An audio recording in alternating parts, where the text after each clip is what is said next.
Hey friends, and welcome back. If you're new here, my name is Morgan and you are on my homestead here in Wyoming, and today is all about food preservation. So last night there was a chance of freeze. We continue to have these chances of freezes, so I've been pulling in everything that's ready from the garden and I'm crossing my fingers that we don't get a freeze for another week or so. With that in mind though, I have so much coming in. I need to go ahead and get it taken care of as quickly as possible to kind of clean off my table. I just have a table that has everything that I've been bringing in, so I will show you that here. And so I need to get going on it. First thing I want to do is I need to deal with our tomatillos and peppers. Now I have been freezing a lot of our tomatillos, so I do have a lot in the freezer, but I want to try this recipe today. I don't want to go crazy on it because I've never tried it before, so I don't want to make a ton, but I do want to make some. It is the Chipotle Tomatillo recipe on page 171 in this cookbook. This book and this book are like my holy grail when it comes to food preservation. I follow these recipes, I trust them, they're delicious. This is actually the first cookbook I got for canning, and as you can see, I absolutely love it, but I've never tried this recipe before. So we're gonna get going on this. First thing we need to do for this Chipotle Tomatillo salsa is get our tomatillos on the pans to start roasting with some onions and garlic. So that's easy enough. Let's get our tomatillos weighed so we know how many batches we're gonna make with our fresh tomatillos. All right, so first thing I need to do is get these tomatillos weighed out. So I'm just going to zero out the scale, and we need 2 pounds.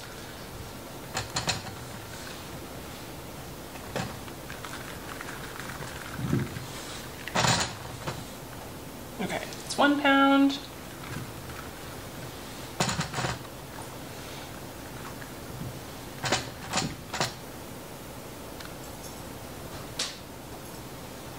That's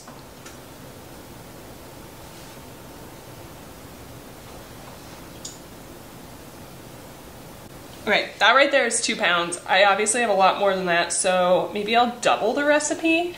So let's go to 4 pounds.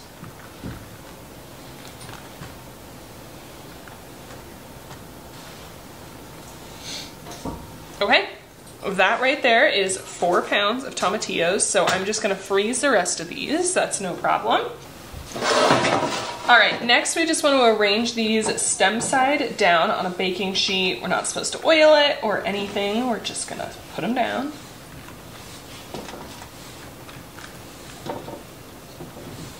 I don't know about you guys, but the stickiness that tomatillos have, ooh, I do not enjoy that. So I'll be excited to get these processed so they're not sticky anymore.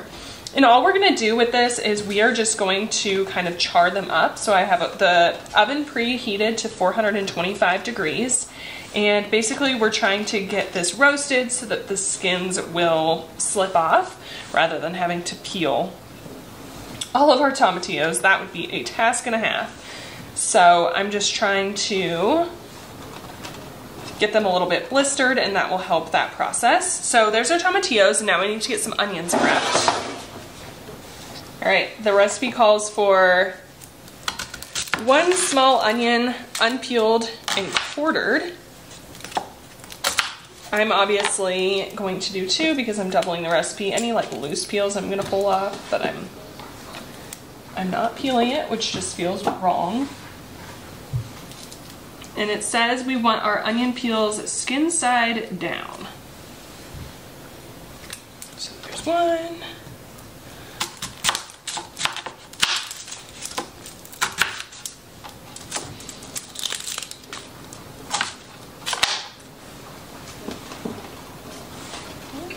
That front back in there.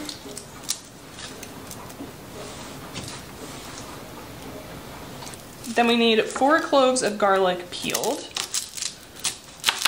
So I'm gonna do 8.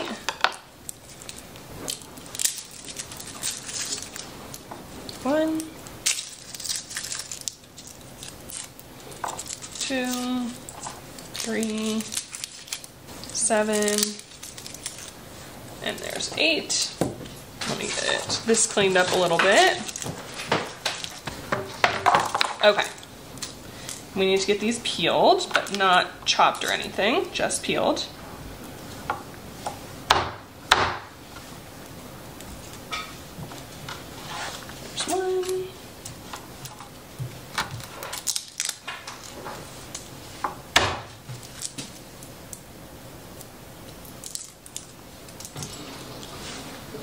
Two. Okay, now it says to put our cloves in a thin layer of foil, like that. We don't want this to be too large, so I'm gonna actually take some off. And this is just because garlic burns so easy. This is gonna help roast it without actually burning it, and we're just gonna stick that in a corner. So here's what our sheet is looking like. I'm gonna stick this in a 425-degree oven until everything starts to char on top. Okay, you guys, so I was also looking at doing this roasted salsa verde. And with the leftover tomatillos, I can do a half a batch. I have exactly 2 pounds of tomatillos. So I'm gonna do a half a batch of this roasted salsa verde and see how we like that. So I'm gonna get going on that. First thing we need to do is the exact same thing, but this time I need to line the sheet, the baking sheet, with foil.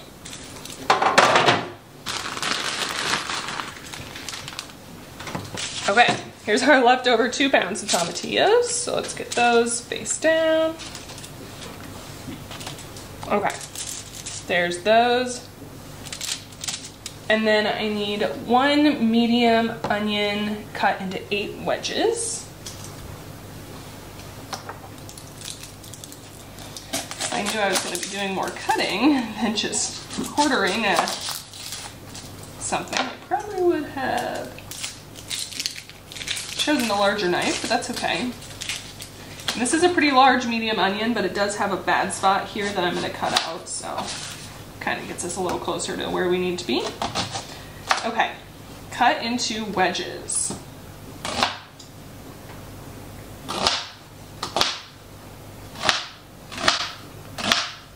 I think that looks good. Okay. There's our onions. We need 1 jalapeno, 3 cloves of garlic. 1, 2.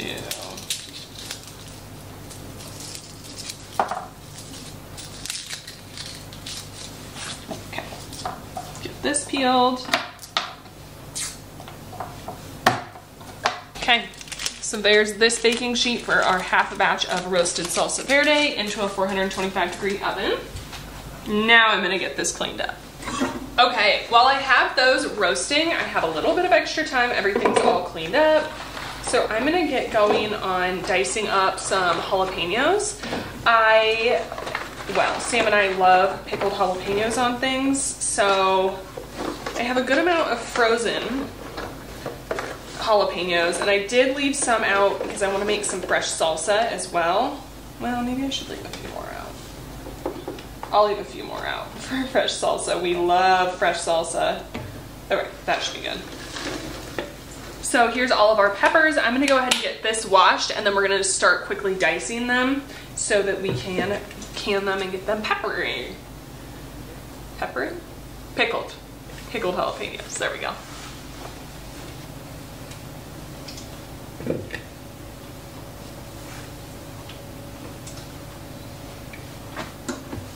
Okay, and we do have some really big ones. I might leave them out. Sam loves jalapeno poppers. And we made some for the freezer last year, but we do have some left, so I don't need to go crazy, but I feel like it would make Sam's heart happy if we had some fresh jalapeno poppers as well. So I'm gonna leave some big jalapenos out and dice up the rest. So all I'm gonna do is just dice them up like that. I leave the seeds in. Make sure you're using a good knife for this because it's a lot of chopping. And if you have a good knife, it's gonna go way, way faster. I just recently got this knife, absolutely love it. It is so dang sharp, so I will leave the link for it down below if you're interested. But I'm just gonna go ahead and get these all diced up like this while we're waiting on our oven to finish with the tomatillos.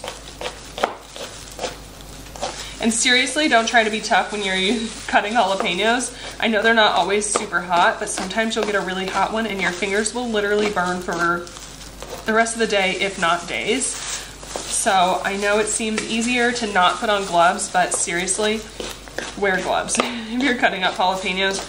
And what I do sometimes if I don't have gloves is put your hands in sandwich bags it works really well. You look silly, but it's better than burning the daylights out of your skin, right?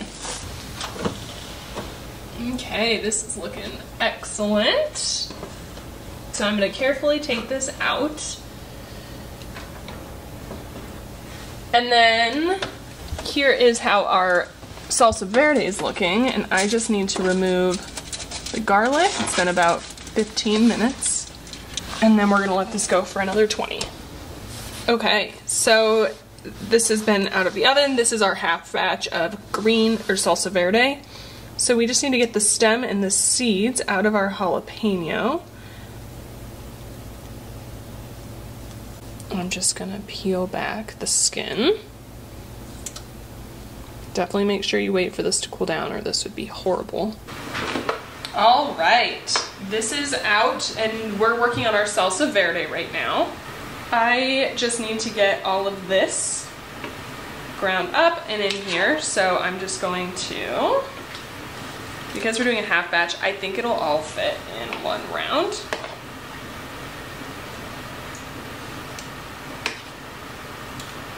But anyone that's used a food processor knows it's a mess when you overload it.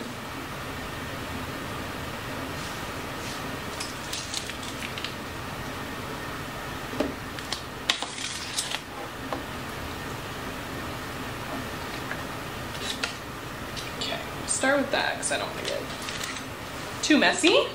So all we're going to do is just pulse this until it's smooth.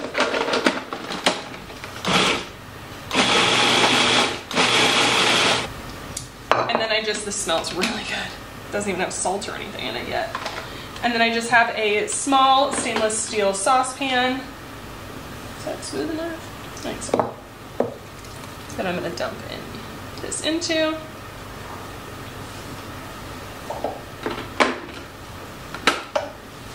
Now let's put the rest in. Might have gotten this one a little full.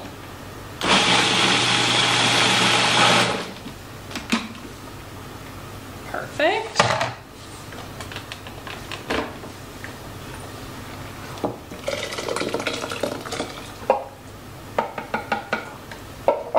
And then I'm going to use this again for the next recipe for the chipotle tomatillo salsa. So I'm just going to rinse this really quickly, but I don't need to wash it fully. All right, so to this I need to add in 1/8 of a cup, because I'm doing a half a batch, of cilantro. I need 1/4 of a cup of lime juice. And then I need a teaspoon of salt. Make sure you're using non-iodized because it'll leave your jars cloudy if you don't. And then 1/2 teaspoon of black pepper.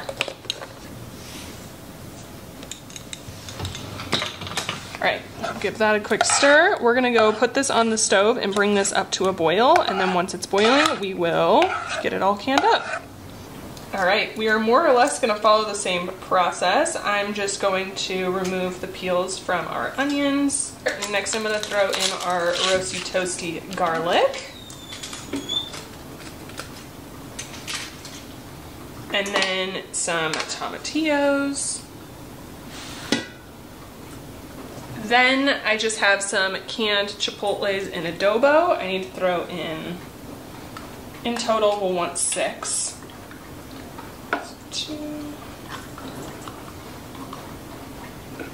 3, 4, 5. The recipe called for between 3 and 4 per recipe, so we'll do 7. We'll meet in the middle. 7. And then we're going to need 1 teaspoon in total of salt since I'm doubling this recipe. Remember, non-iodized salt. And I am going to mix this all together, so it's fine that it's kind of going in separate orders.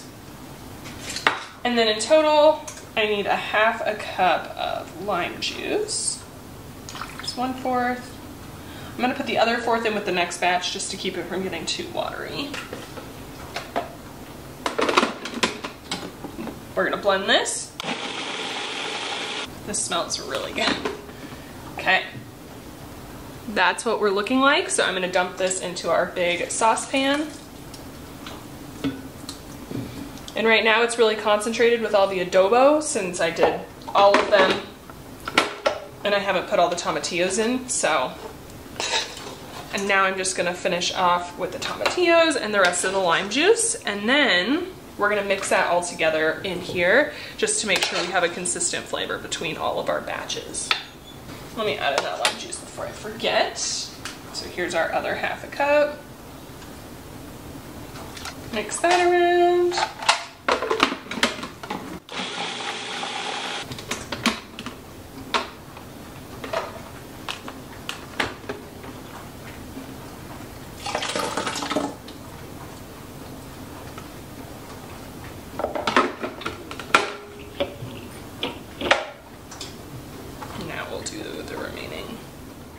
Alright friends, the sound of this spoon on this pot is horrible. So all I'm saying here is I am just getting this nice and stirred so all the flavors are combined and consistent, and then we're going to bring it to a boil and get it all jarred up. It's really that simple.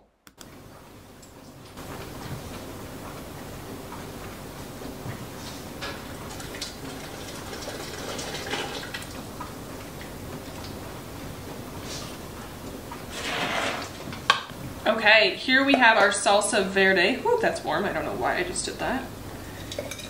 Then I'm going to ladle into our jars, and we want to leave 1/2 inch of headspace. I tried some of this on a spoon. It is so yummy. It's very similar to an enchilada sauce, but a little bit more limey. So I think with, obviously because of the lime juice we put in, but I think with like chicken as an enchilada sauce, maybe mix a little cream in with it or something. I think that would be phenomenal.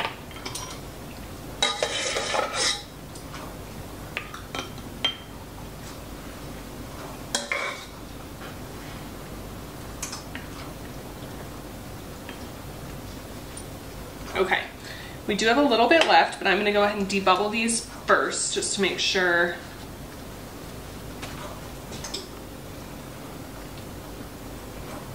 our headspace is correct. And things this liquidy normally are totally fine, bubbly wise. And then just want to check our headspace and make sure that's looking good. This is looking good. Now I just have a rag with vinegar on it. We're gonna wipe the rims.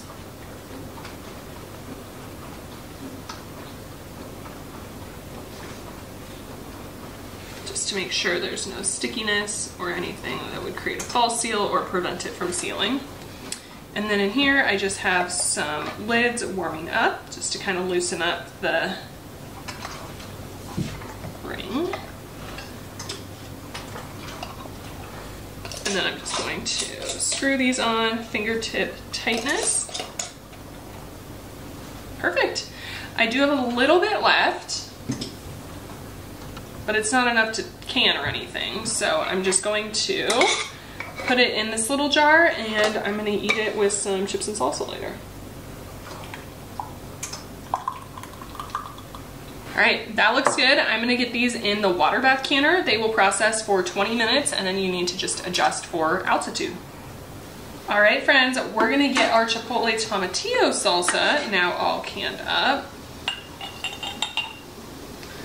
This one is so yummy. I also gave it a taste test. It's, I think on like a taco will be phenomenal. It's got a hint of that chipotle. It's zingy from the tomatillos and the lime juice. Ooh, it is really good. Okay, so same thing here. We're just going to fill up these jars, and I'm going to use, again, 1/2 inch of headspace.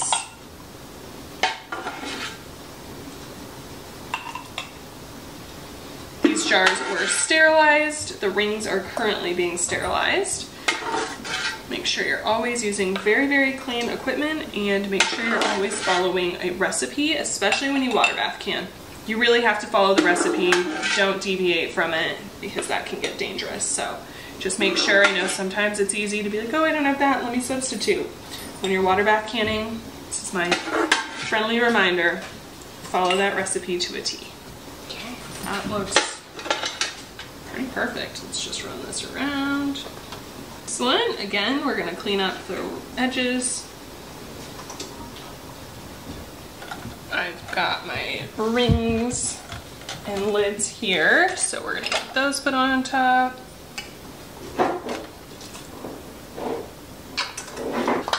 And then put our rings on, again, fingertip tightness. They're warm in here because I was sterilizing them, so I prefer to just set them on top, let them cool down, and then crank them on. Well, not crank them, just put them on. Now all we're gonna do is just get our lids on.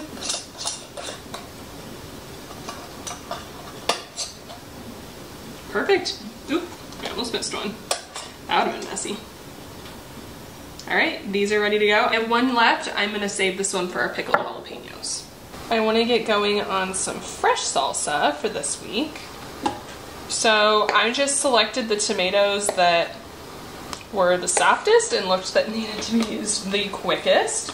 So we're just gonna make a really, really simple fresh salsa. This is one of my all-time favorite things. BLTs in the summer and fresh salsa are the reason I love growing tomatoes, honestly.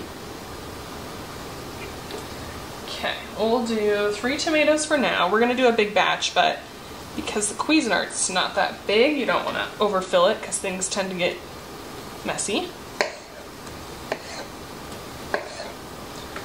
Okay, we'll put in 1 jalapeno. I'm just chopping the top off. Stay away from the oils. And then I'm gonna cut 1 onion out.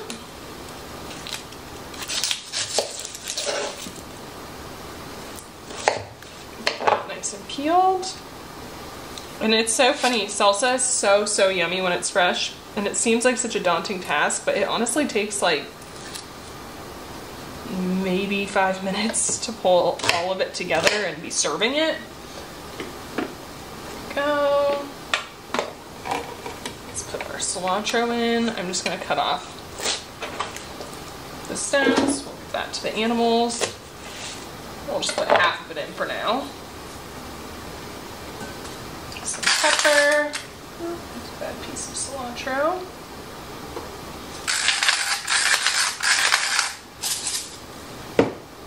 A little bit of cumin. Cumin goes a long ways in my book, but make this however you want it. Some paprika. Salt.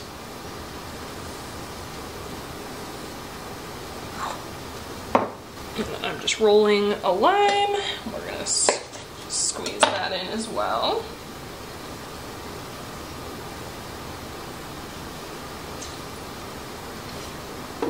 I forgot, but I have a lime juicer. We can do this the easy way. Look how much more juice you get out of that. Crazy. Okay. I'm gonna pop the lid on, close it.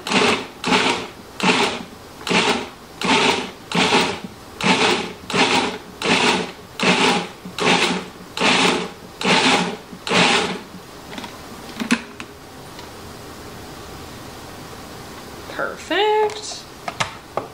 And then I'm just gonna dump this in the bowl. So now we're literally just repeating the steps and making a second batch, and then I'm gonna mix it all together in this bowl just so that the whole thing tastes the same. That's just, I find, the easiest way when you have an appliance that's a little bit too small for the amount you're trying to make. I find that works the best. And now, like I always say, the best part about cooking at home is you make it however you like it. So if garlic's not your thing, you don't like spice, you can 100% adjust according to your taste buds. Sam and I love garlic. We love spicy. We're really not picky whatsoever. So I will say that is very nice to have someone that has similar taste buds to you. If you're going to like an end of summer barbecue or anything like that, salsa is the way to go. I think it's overlooked sometimes because it's so simple, but everyone loves it. It's such a great party snack. You can just, you know, grab a little dish, snack and walk. It's so simple and it's good with everything. Okay, go. Let's add in our last tomatoes. These tomatoes turned out so, so pretty. This is a heirloom variety. And you can see it's kind of like, I don't know if the camera will pick it up. It's like a dark blush. It's not red. It's really, really pretty. It's like a dark, dark blush pink. And I think it's absolutely gorgeous.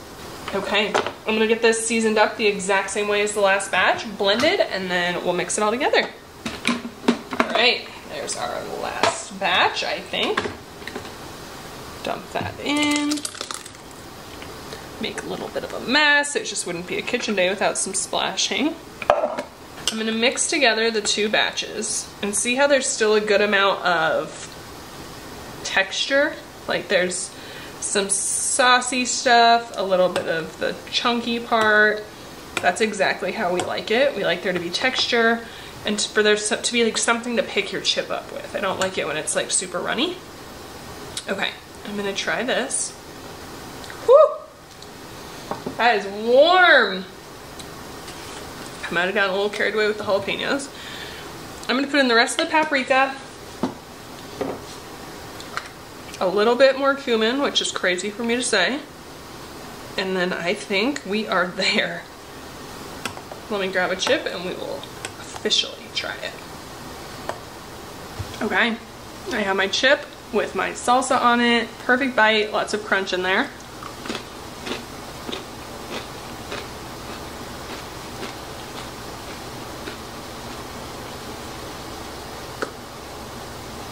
It's perfect.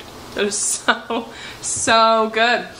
It's weird because when you first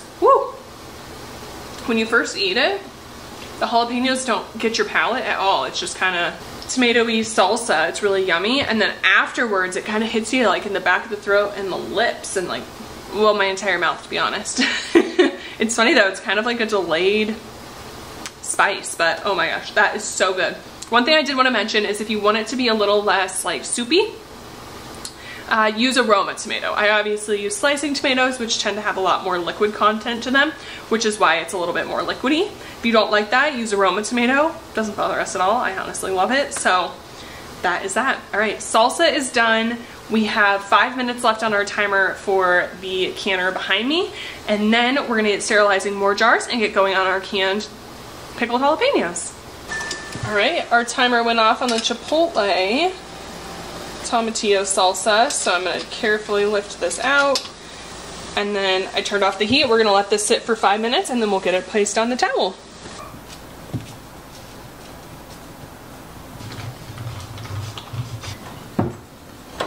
All right, friends, so I have the canner full now of not used jars, so we are getting the next round of jars sterilized.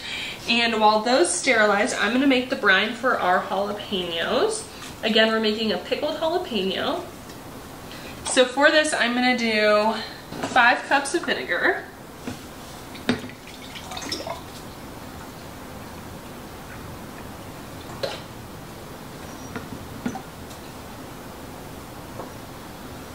This is a 2-cup measurer, so there's 4 cups.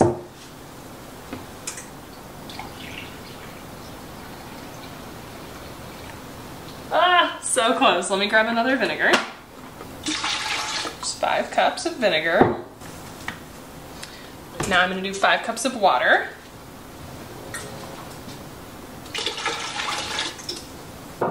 Alright, then I'm going to do 2 tablespoons of non-iodized salt or pickling salt.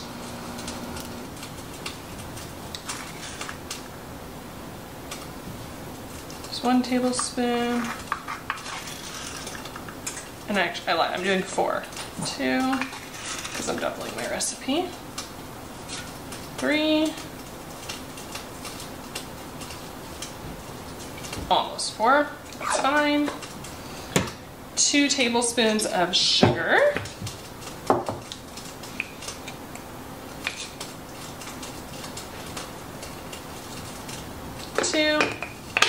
And then if you want, you can do some garlic cloves. I'm gonna leave that out. We're gonna bring this onto the stove and bring this up to temperature so that the sugar and the salt dissolves. That looks perfect. So what I like to do in mine is add 1/8 of a teaspoon of pickle crisp. It just helps keep the jalapenos a little bit more crispy. If that doesn't bother you or you don't want to add it in, that is no problem. I'm gonna start with that much. I don't know how many jars we're gonna be filling. Again, jalapenos will burn your skin, so make sure you're being careful. And I'm gonna use gloves because I find it easiest to make a mess, to put them in with my hands. So what we're doing here is we're just raw packing our jalapenos into our jars, and then what I'll do then is put our brine that we just made on top. And this is a really simple way to do it. It just keeps everything a little bit crunchier, I think. And it's just mostly really simple. And just like our last recipe, we're gonna leave a 1/2 inch of headspace on this one as well.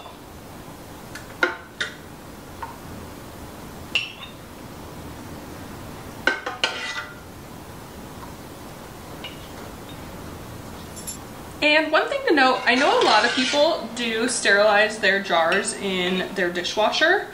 You can definitely do that if you're comfortable doing so. It's all about whatever you prefer. I honestly just prefer sterilizing them in the water bath canner because I already have to get the water up to temperature.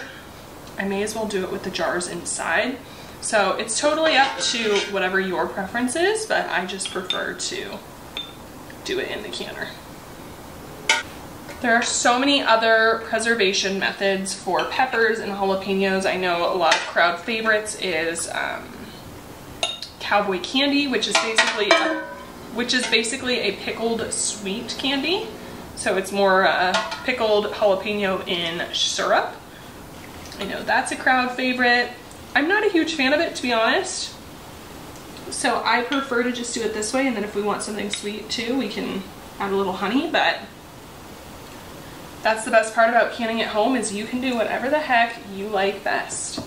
So now I have these full. I'm gonna run through and just get the bubbles out and then kind of tap down my jalapenos, make sure everyone's sitting in there nice and snug. And I found for me, that's the easiest way for me to be able to judge headspace.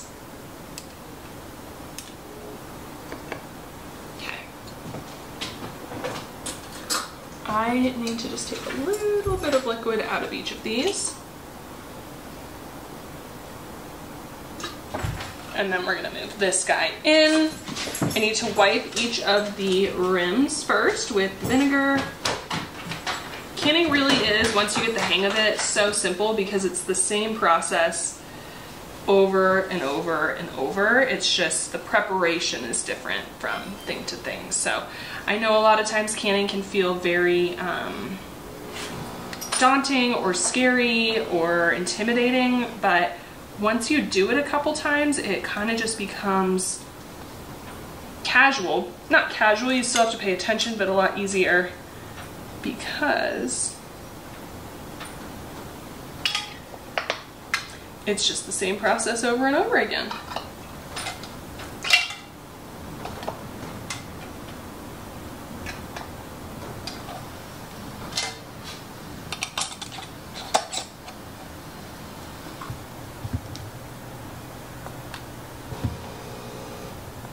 All right, friends, that is it for today. In total, we got 20 jars canned up. We've got our green salsa, our chipotle tomatillo salsa, and our pickled jalapenos. I keep wanting to say candy. Our pickled jalapenos. I'm finishing the final 3 half pints behind me to use up the rest of the brine and also the jalapenos so that none of that goes to waste. But that is it. I am so excited to get so many of these peppers preserved. That being said, I still have so many more peppers to preserve that I'm so looking forward to bringing you along with me on. We still have apples, tomatoes, pumpkins, beets, more peppers. We have so much left to preserve. So if you enjoyed today's video, please consider giving it a thumbs up. I appreciate each and every one of you. Thank you so much for being here, and I will catch you all in the next one. Bye, friends.